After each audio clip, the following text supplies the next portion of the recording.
नागपुरातल्या प्रशांत कोरटकर यांनी कोल्हापुरातील इतिहास अभ्यासक इंद्रजित सावंत यांना धमकावल्याप्रकरणी सावंत यांच्या तक्रारीवरून कोरटकरवर जुना राजवाडा पोलिसात गुन्हा दाखल झाला। दरम्यान कोरटकरनं आपण इंद्रजित सावंत यांच्याशी फोनवरून बोललेलोच नाही, आपला आवाज मॉर्फ करण्यात आलाय असं सांगत स्वतःचा बचाव करण्याचा प्रयत्न सुरू केलाय। यानंतर आज सावंत यांनी तपासासाठी त्यांचा मोबाईल जुना राजवाडा पोलिसांकडे जमा केलाय। हा तपास पुढे जावा।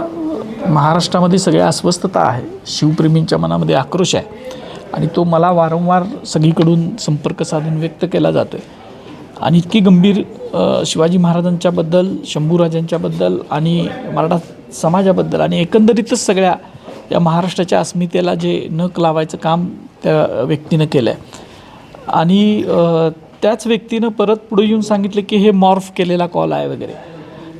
मला तसं वाटत नाही।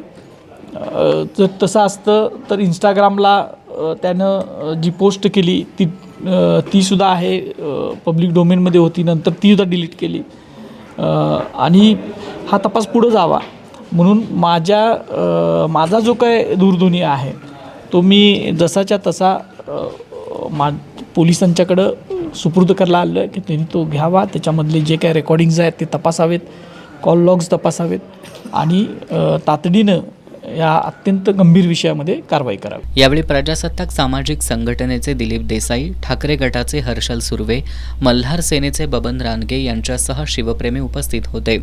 दरम्यान जुना राजवाडा पोलिसांचे एक पथक प्रशांत कोरटकर याचा शोध घेण्यासाठी नागपुरात पोहोचलंय, मात्र अद्याप तो पोलिसांना सापडलेला नाही।